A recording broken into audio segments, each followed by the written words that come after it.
Outside, an October drizzle was falling.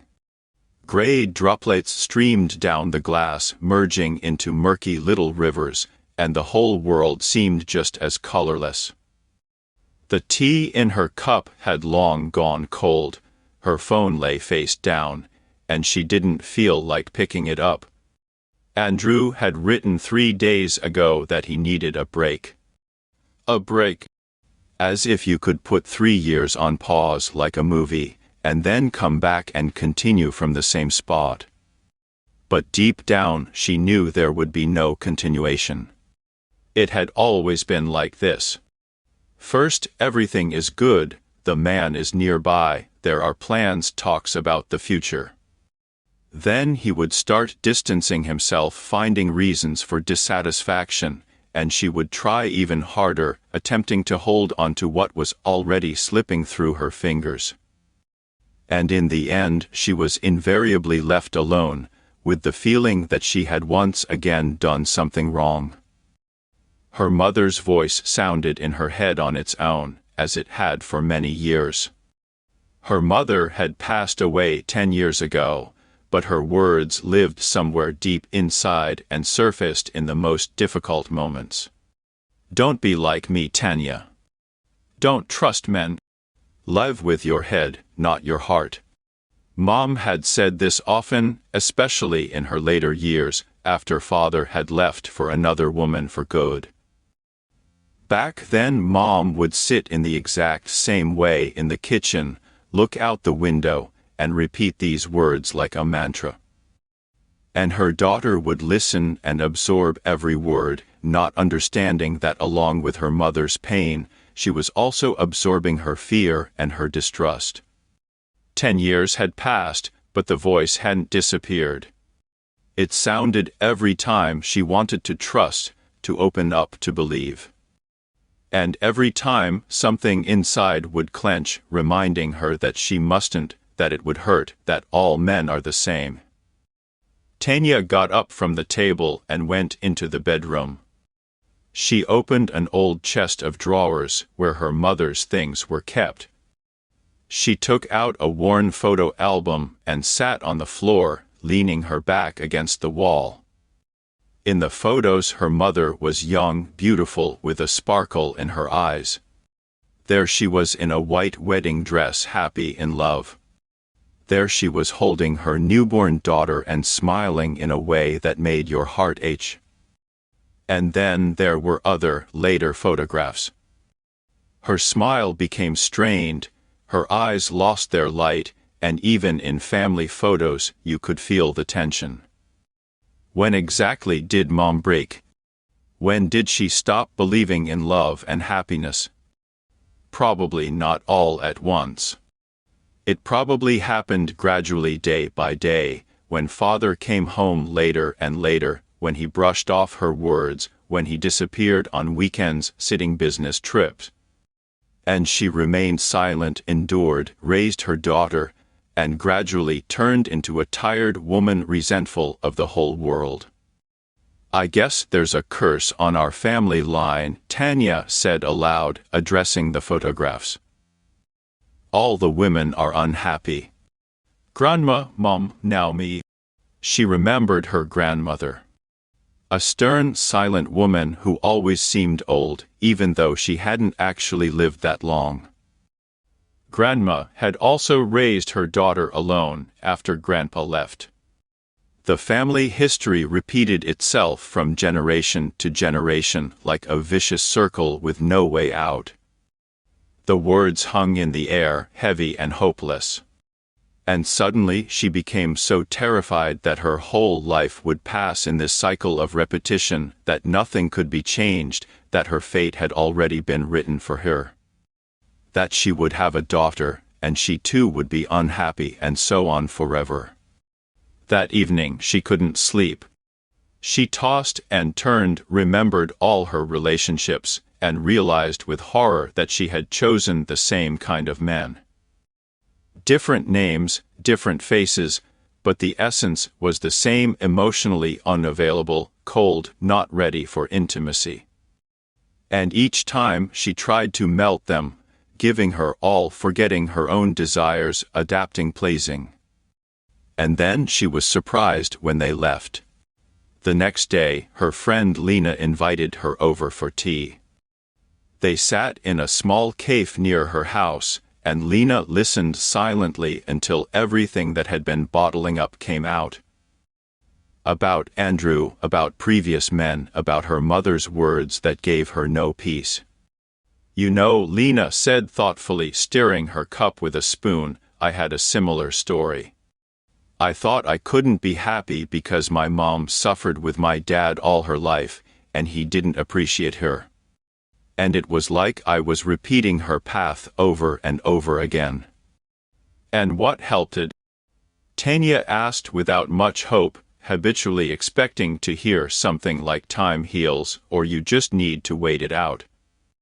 "One person told me it's not a curse.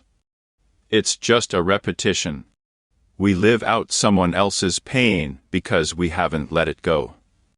We haven't fully processed it." Lena took out her phone and dialed a number. "Alex? Hey, it's Lena. Listen, can I bring a friend to see you? She needs a consultation." Alex turned out to be a short man in his 50s with attentive eyes and a calm voice. He received clients in a small apartment that smelled of herbal tea and incense. On the table lay cards, books, some diagrams with unfamiliar symbols. "An astrologer," he introduced himself briefly. "But not the kind who predicts the future. I help people understand their present." He asked for her birth data, wrote something down for a long time, drew circles and lines. His hands moved confidently as if writing a familiar text. Tanya sat opposite him and felt her anxiety growing. What if he said there really was a curse, that nothing could be changed? Then he looked up and gazed right into her soul. His look held no pity, only understanding. "There is no curse," he said firmly. "There is repetition. You are living not your own story, but your mother's. You carry her pain as if it were your burden." "But how can that be? I'm different, I have a different life," she tried to object. "I don't want to be like Mom, I try to do everything differently." "You try, but you choose the same things.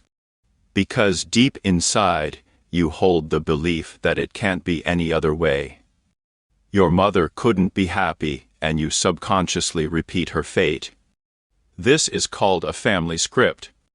He paused, letting the words sink in. "Your mother didn't let go of her pain. And you haven't let go of your mother. You still carry her guilt, her resentments. And as long as you do that, your own life cannot begin. It's as if you are living for her, trying to prove that she was right." The words cut deep, but they held truth. The very truth she didn't want to acknowledge, but without which she couldn't move forward.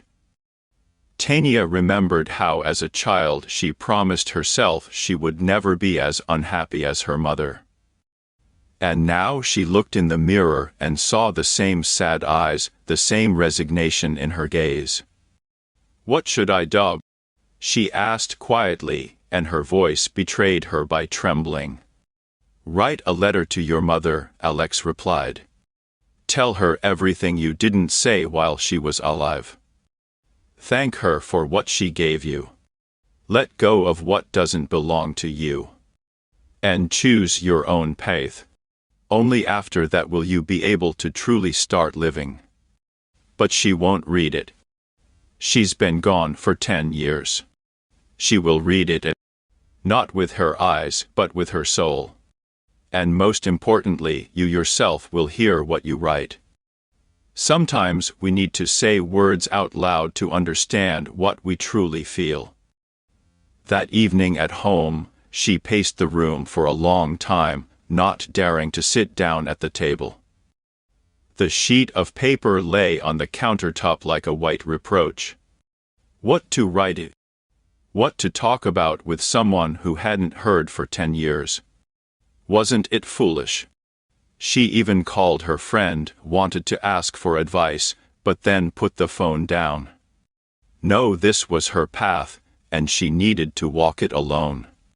She turned on the desk lamp, sat down, took a pen. Her hand was shaking. The first words came with difficulty, as if she were moving stones. A thought circled in her head: what if nothing changes? What if this is just nonsense? Mom, I am angry with you. She stopped.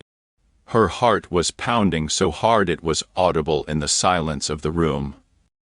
She continued, because having started, she needed to see it through. I am angry with you for not believing in love. For teaching me not to trust. For making your fear my fear. I have lived my whole life with the thought that love is pain, that men leave, that I am not good enough. These were your thoughts, Mom. Not mine. I carried them like a heavy backpack into which you packed your resentments, your weariness, your disappointment. And I thought it was mine. Tears dripped onto the paper, blurring the letters. But she kept writing, because finally something inside had broken through, opened up, and she couldn't stop. Her hand moved on its own, line after line. I'm sorry you were in so much pain. Sorry that father couldn't give you what you were looking for. Sorry that you never found out what real love can be like. But that was your story, Mom. Not mine. I am tired of carrying your pain. I want to live my own way. I want to believe in love, even though you said it was foolish. I want to trust people, even though you taught me to be on guard. I want to be happy, even if you couldn't be. She wrote about how afraid she was of repeating her mother's fate. How she chose cold men because subconsciously she knew they would leave, confirming her mother's correctness. How she sabotaged her own happiness because she felt guilty for potentially being happier than her mother had been. How she lived not her own life, but as proof of her mother's words. But I thank you, Mom. I thank you for the life you gave me. For your care, for trying to protect me as best you knew how. For the sleepless nights when I was sick. For teaching me to be strong even when you yourself were broken. For loving me as you could even when there was emptiness in your soul. Forgive me for being angry, for not understanding. Now I see that you were just afraid I would repeat your mistakes. You wanted to protect me from pain, but instead you passed your fear on to me. The final lines came easily, as if the stones that had been weighing her down from the inside were finally pulled out into the light. I release you, Mom. I release your pain. I release your fear. I release your resentments and disappointments. None of this is mine. I forgive you and I forgive myself. I forgive you for not saying all this while you were alive. For staying silent when I should have spoken. For not hugging you on that last day because we had argued over some nonsense. I thank you and I release you. I choose to live differently. I choose to believe that real love exists, that there are good men, that happiness is possible. I choose my own path, Mom. Forgive me. And release me. She sat over the letter for a long time, cried quietly, and felt something changing inside. It was as if a tight knot tied over the years was unraveling, freeing her breath. For the first time in many years, she could breathe easily with her full chest. A strange feeling of spaciousness, of emptiness, appeared in her chest, one that didn't frighten her but liberated her. She reread the letter and realized with surprise that she was no longer angry. Only gratitude and a light sadness remained. Her mother had been a living person, with her own traumas and pain. And she had done everything she could with the baggage she herself carried. In the morning, she woke up to sunlight. It was a clear day outside, and the world seemed different. Brighter, cleaner. She got up, went to the window, and opened it wide. The cold October air rushed into the room, and she took a deep breath. It felt light. So light as it hadn't felt in many years. She remembered a dream. Her mother was standing in a garden where apple trees were blooming even though it was autumn. And she was smiling. Just smiling, without words, without reproaches. And she waved her hand as if seeing her off on a journey. Then she dissolved into the sunlight, and the feeling was not of loss, but of liberation. She burned the letter that same evening. She went out into the yard when it got dark, took an old metal bowl, put the sheet in it, and lit it. She watched as the paper blackened and curled, as the flame took the words, turning them into smoke. And she felt that along with the smoke, something heavy that had held her all these years was leaving. She scattered the ashes to the wind, and the wind carried them away into the distance. A few weeks passed. She suddenly noticed that many things had changed. She started sleeping well, even though she went to bed at the same time. She stopped stress, eating sweets. She began smiling at her reflection in the mirror more often. And most importantly, her mother's voice in her head had fallen silent. It had simply disappeared, dissolved, and in its place was her own voice, which she hadn't been able to hear before behind the borrowed belief. She met someone. Just met him, without expectations, without games, without trying to guess what he wanted to hear. His name was Daniel, he was an architect, and he had kind eyes. They met in a bookstore when they both reached for the same book on the shelf. They laughed, started talking. They talked, easily laughed, and she suddenly realized she wasn't afraid. She wasn't afraid to open up, to trust, to be herself. She didn't try to please, didn't adapt, didn't hide her thoughts and desires. She just was. And it was amazing. When he asked if they could meet again, she simply nodded and smiled. Without looking back at her mother's voice, which was silent. For the first time, it was silent. And that silence was louder than any words. On their third date he asked, "You have such a light look in your eyes. As if you're not afraid of anything." "I used to be afraid," she answered honestly. "But then I realized I was afraid of something that wasn't mine." And you can let go of what belongs to someone else. A family curse, she realized, is just a chain of unforgiveness.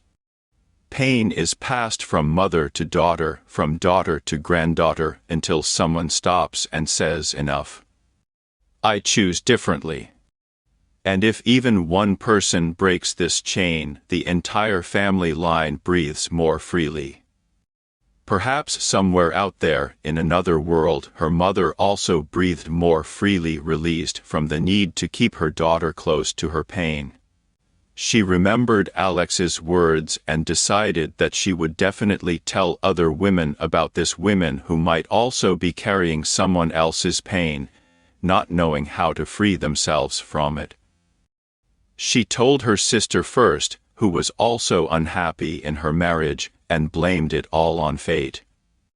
Her sister listened, laughed at first, but then tried it. And she called a week later in tears. "You know, I realized I haven't been living my own life. I was always trying to prove to Mom that she was right, that all men are bad. And I chose men who confirmed that." Thank you.